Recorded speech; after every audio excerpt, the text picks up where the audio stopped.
বিসমিল্লাহির রহমানির রহিম। আসসালামু আলাইকুম। কেমন আছেন সুপ্রিয় ভিউয়ার্স? আশা করছি সবাই খুব বেশি ভালো আছেন, আর আমি আলহামদুলিল্লাহ আপনাদের দোয়ায় ভালো আছি। তো প্রতিদিনের মতন আজকে একটা ভিডিও নিয়ে আপনারা সাথে চলে আসলাম। অবশ্যই আপনার কাছে ভালো লাগবো, আর যদি ভালো লাগে না ভিউয়ার্স, আপনারা দেখতে থাকবা, দেখতে দেখতে হয়তো ভালো লাগতে পারে।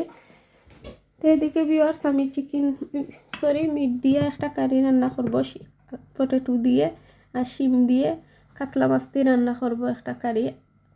আর বাচ্চাদের জন্য কিছু চিকেন ম্যারিনেট করিয়া রেখে দিব ফ্রিজারও। আর টক দি আর চিংড়ি দিয়ে একটা টক রান্না করবো। তো আপনার সাথে একটু করে শেয়ার করে নেই, এরা জাস্ট এভরিডে তো সেম থিং কারি রান্না করি, ডিফারেন্ট তো আর কিছুই নাই। তো প্রথমে আমি মিটর কারিটা রান্না করে নিব, তারপরে শিমর কারি, পরে টকটা রান্না করব, আর চিকেনটা তো ম্যারিনেট করিয়া রেখে দিব। তো ভাবছিলাম প্রথম আমি নীলা কারি রান্না করব, পরে ভাবলাম না, শিমটা দিয়ে নেই।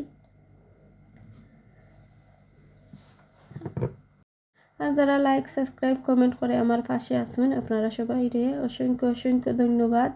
আর আমার মন্থনে রইল আপনাদের প্রতি অনেক অনেক দোয়া। আর অনেক আপু ভাইয়া আন্টিরা অনেক সুন্দর সুন্দর কমেন্ট করেন, আপনারা কমেন্ট দেখে আমি মুগ্ধ হয়ে যাই, অনেক সুন্দর কমেন্ট দেখে। তো আপনারা আপু ভাইয়ারা যেভাবে আমার সাপোর্ট করে যাইরা, এভাবে আমার সাপোর্ট করে যাইবা।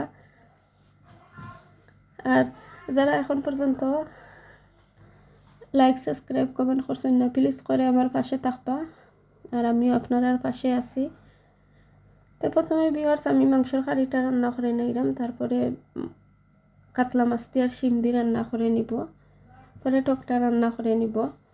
তো এভরিডে তো ভিউয়ার্স সেম থিং কারি, ডিফারেন্ট তো আর কিচ্ছু না, আপনারা শেখার মতনও কিচ্ছু না, জাস্ট অতটুকুই আমি ভিডিওটা আপনার সাথে একটু একটু করে শেয়ার করে নেই।